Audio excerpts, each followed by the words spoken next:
Alright. Welcome back to Nick Lenz's Comic Corner, Classic/Non-Classic. This is episode number 1750 and Doubleshot number 1644. Now, the second trade was planned to review this. Turns out I actually reviewed this one already, so I'm going to skip over that one. And I'm moving another book I'm just going to do the very next episode, moving up this one so I can go ahead and get it done. Then worry about, I'm going to have to rearrange some stuff here. So, okay, the first one we're talking about is the fifth and final trade for James Tynion's run for Batman, Fear State. This collects only just the Batman issues of Fear State. Issues numbered 112 to 117. The final issues of this run. Well, for James Tynion, of course, because the very next issue, Joshua Williamson takes over. For a very brief period of time. Yes. Because apparently, right after the issue they come after Shadow War, which is the story going right now, he's leaving. For some reason, he's leaving. I'm not sure why, and he's being replaced by Chip Zdarsky. Seems kind of weird, though, the fact that DC picked him to do the main Bat book. I mean, I like the guy's work. It's just I'm not really a big fan of some work he did on Daredevil. Alright? Now, Fear State, being it is the final trade of the run. Now, one thing the trade does not include is the Alpha Omega one-shot Fear State. Yes, Fear State was a crossover that came out last year for the Bat books. It involved Batman, Harley Quinn, Catwoman, like pretty much all of the current Bat books that are being published right now.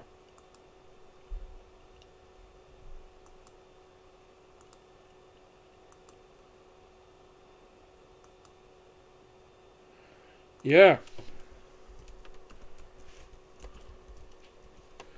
This was, in fact, the very first crossover post-Infinite, well, during, for last year. Yeah, very first one. During the whole Fear State stuff. Yes, these are your books, well, aside from Alpha and Omega, and of course these Batman issues. You had 3 one-shots. Yes, 3. Batman Secret Files for the Gardener, Miracle Molly, who was a character in the story, and the Peacekeeper 1. 2 issues of Urban Legends, 8 and 9. 3 issues of Catwoman, 35 37.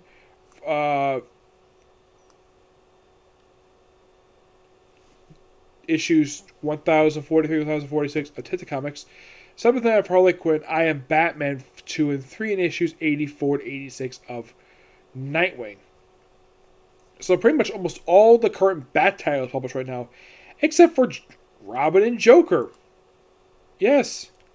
Probably thinking, that's weird.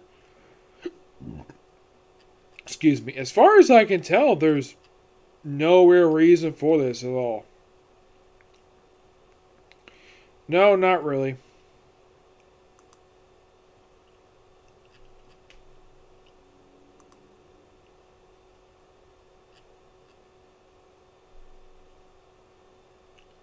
Yeah, as far as I can tell, there's just no reason for it. I've not heard the exact reason why. I mean, Williamson was doing Rob at that point, and Tynion was doing Joker. I would think that he involved Joker, but given the fact Commissioner Gordon is not in the storyline, that could explain the reason why. Well, you catch one with Joker up to, he's basically power of the Joker right now, the Joker title.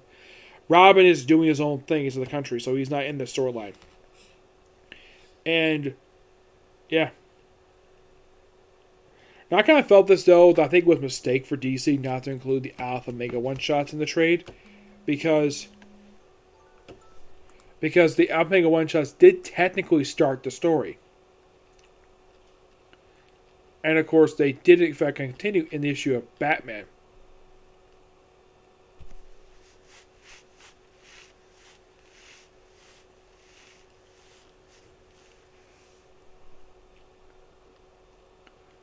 Yep.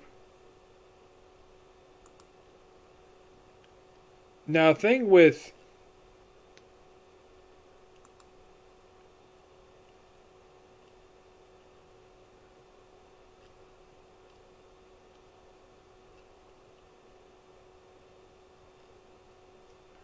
the thing with this book is that you might think based on the fact you think the Scarecrow is main villain of the story. He is. He's technically one of two, though he's the front bad guy for the storyline. The behind the scenes one is Simon Saint, the guy behind the Magic program. Yeah, and this storyline proves the fact that, and this is my personal guess, that Tynion probably was not a fan of the Magic program in the Future State stuff, so he probably included it probably because he was told to. And this storyline proves it was completely unnecessary. Yeah. Now, if you're curious though, what a lot of the characters are up to, like you wonder what, they're mentioning about Alleytown in this story in this arc, but you have to read Catwoman to understand that. There's stuff with Poison Ivy in here. All that does is set up stuff that happens in pages of Harley Quinn and Catwoman. Mostly put in the first part of the main, mainly put.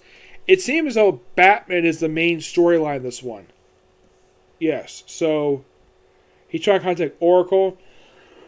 Now, here's something kind of interesting, though. This whole giant version of Scarecrow. Reminds me a lot of all things, the Batman Arkham Asylum video game. Mm-hmm. And, of course, Simon Saint introduces his Peacekeeper 01. Yes. Something of his own creation. Mm-hmm.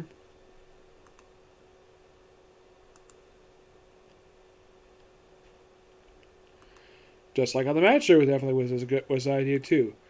Peacekeeper 1.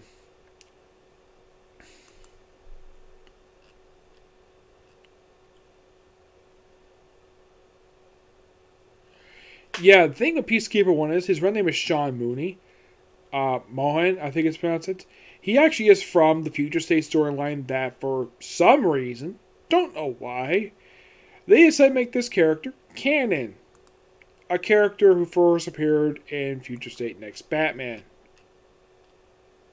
No, seriously. They made a character who was created by John Riley canon. Why? Don't know why. Yes, they included him in the story arc.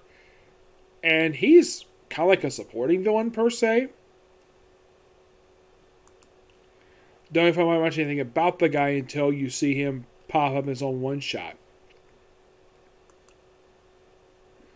We also have this woman known as the Gardener. Mm-hmm. But she is technically doesn't play a role in the story. Mostly, she plays a role in the Catwoman stuff. Mm-hmm. Miracle Molly is mostly in this book too. Miracle Molly, I think, is one of Tynion's last creations he did for Batman. Yeah, she was the first one introduced just after the events of, well, during the whole Infinite stuff.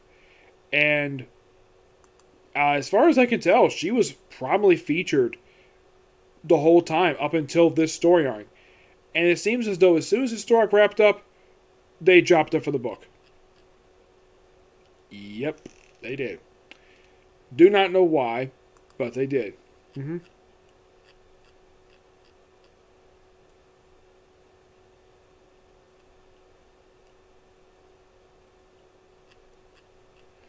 Yeah, and they also mentioned Ghostmaker in here.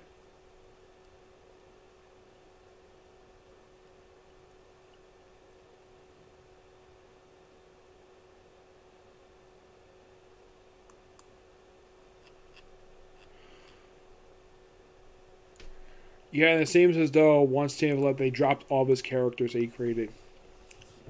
I'll get to more of that in a minute. So, after Simon Saint chooses him, we have the Scarecrow appearing here. Simon Saint is bringing his matchday program, Peacekeeper, and of course you have Cassandra Cain in her Batgirl costume. Yes, her Batgirl costume from the who in this later on will lead to the Batgirl series, which is being published right now. We have Poison Ivy in here with Miracle Molly. Scarecrow is in here mostly just, and we also think about this thing called Peacekeeper X. Excuse me, wondering who the heck is Peacekeeper X? You might ask. Well,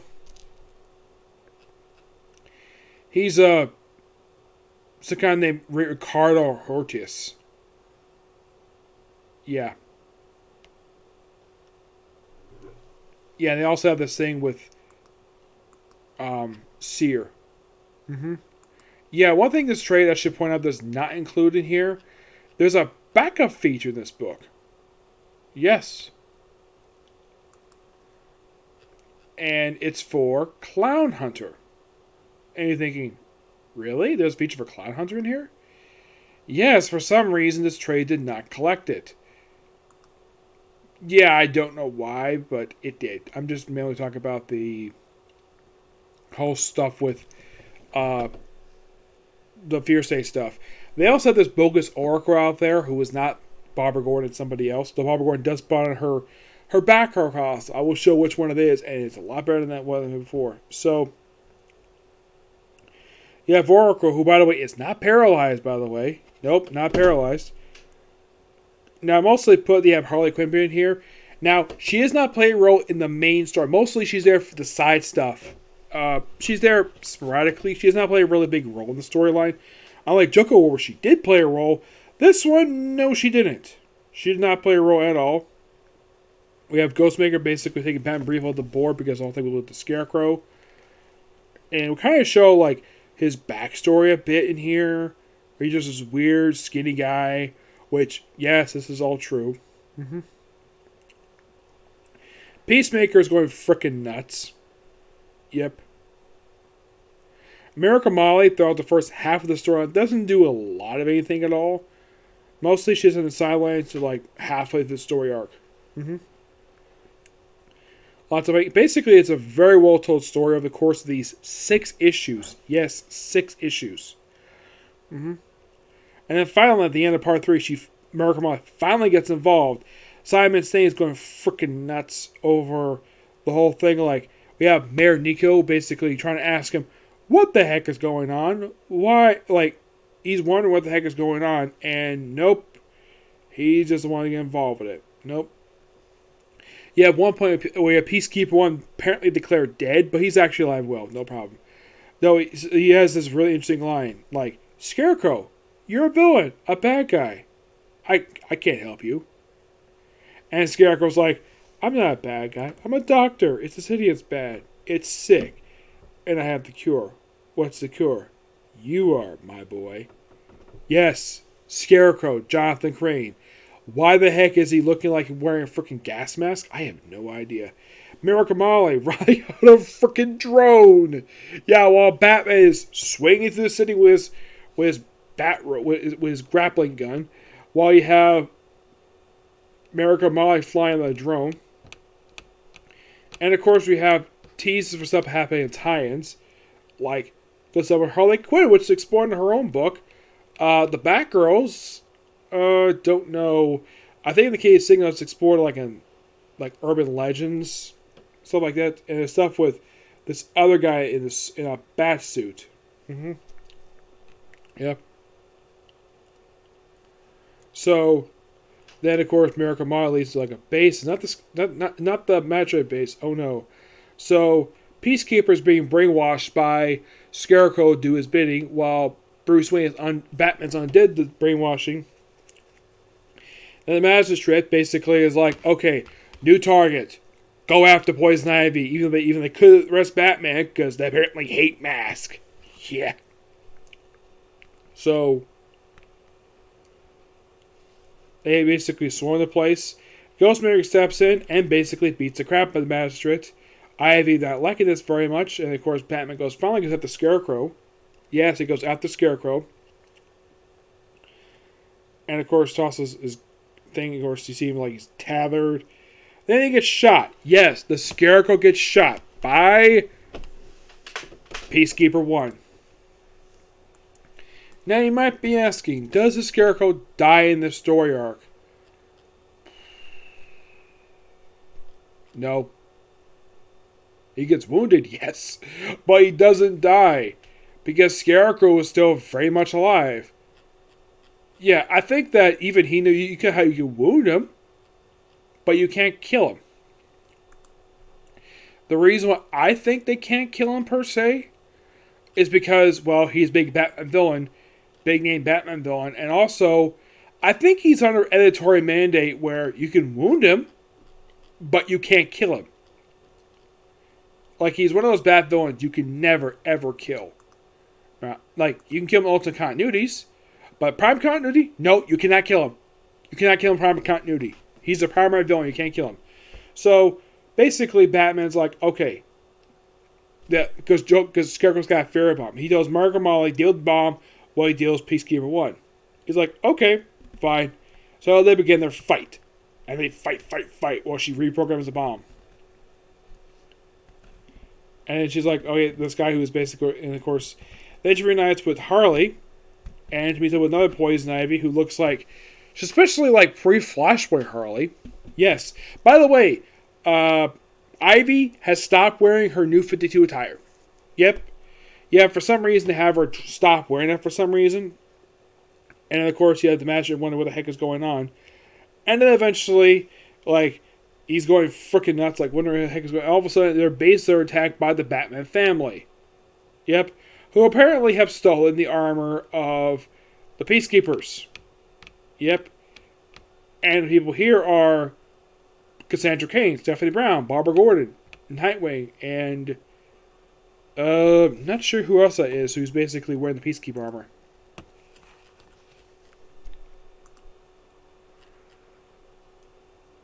I think it's supposed to be Tim Drake, who is Red Robin. Yum. And apparently Queen Ivy is what they call her. Yeah, she's just another version of Poison Ivy. Yeah, they just put the same person separately, and of course they merge together. And they continue to fight. Yep, and then of course, well, they reunite, and then of course, well, the one thing fans have wanted to see for over 20 years. And people have fan fiction of this. Harley Quinn and Poison Ivy making out in canon. People have waited for this for years. Like, Jim Palmero confirmed these two are a couple, and yeah, now in Prime Universe, they are making out, and they're officially their couple. Because this is something that readers have wanted to see for years, and finally Tynion grants the request. I don't know if it's explored much in Harley Quinn, but yeah, this is something. And of course, then of course they fight, stop, and then of course he continues fighting. And of course, yeah, America Molly trying to use the bomb for its rich purpose, but then Batman uplooks basically a cable from his cowl to her ear, and she sees everything. She gets cybernetic eye. Where apparently there was a media blackout. It's been lifted. The mayor has disavowed the magistrate program. Simon saying he's been arrested for, get this. Okay, he's arrested for, like, he's being charged with stuff like corruption, terrorism. Yeah. And Ivy's like, everything is all good. And we see the bat sitting in the sky. And here is something that I have got to show. Something I think a lot of people would love to see happen in the regular Batgirl book. Here's one for you. A Batgirl costume. And look at the mask she's wearing. It's a cow. Not the domino mask. The domino mask was stupid. Now, this is sort of a redesign of the purple costume she got when Cameron Stewart took over the Batgirl title from Gail Simone. Okay, that was not the issue with the costume. It was some of the writing. The costume was fine. People loved the costume. I think bringing back this costume, but giving a redesign was definitely a good idea. And I'm noticing about the artwork, though, that the Nightwing costume, that's been redesigned too. Because if you notice, like, for Rebirth, they gave like a blue line on the gauntlets. Here, the blue line is gone. And, like, the top part of the costume is perfect. Like, if you look at this very costume, the way under this artwork, it looks like pre-Flashpoint Nightwing. Yes. With, of course, Red Robin wearing his outfit. And you might notice that, like, there's this Batman. That's next Batman. That's Jace Fox. Yep. And we appearance by Batwoman, who's currently doing it. And, of course, you have Batman taking up his mask in front of, well, America Molly. She stops what she does, and there's a whole thing with the whole earthquake stuff going with Ivy. But this was a really good ending to the storyline. And I love Fear State, another really good story arc and part of James Tynion. Okay, my final thoughts on James Tynion's run for Batman is that it's a really good run. I mean, some people say, oh, it didn't move the needle. Okay. Like, yeah, and then of course he just publicly quits and just does stub stuff. He currently still also does his own create own work, but I mean, as far as I can tell, there is no real reason why he left the book. I might ask him that when we can see him at Comic-Con when we see him at Comic-Con next month. Yes, I will ask him that. Why did he leave Batman? But this run of Batman was really good. Yes, not a bad issue in this bunch. Like, I could list off like every single he created really cool characters. He like the Underboss, the Designer, Clown Killer, Ghostmaker, America Molly. These are really cool villains. They're really cool characters. I think he did a great job developing them. Like, not only creating them, also developing them throughout this run. Yes, I think Underboss got killed off by the Joker. But Tynion, in my opinion, did an absolute great job with these characters. Oh, yeah, he did. Oh, he also created Punchline. Yep, he created Punchline. And you scratch your head like, really? He created Punchline? Yes, he did. Yep, he created Punchline. Who's not in the story, by the way. She's off in Joker with her own backup feature.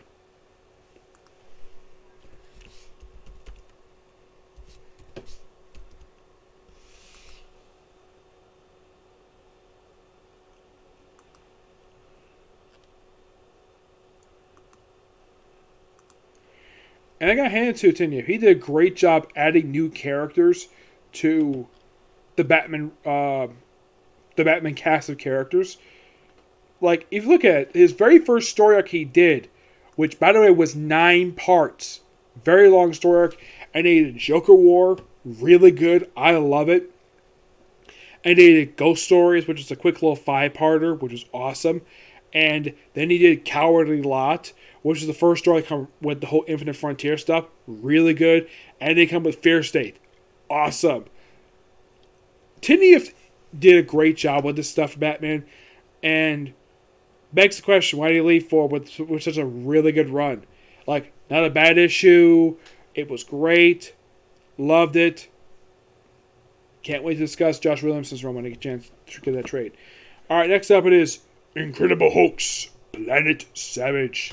Yes, this is collecting 2 story arcs here from issues 623 to 629. 623 to 625. What this story arc does, sets up 2 miniseries.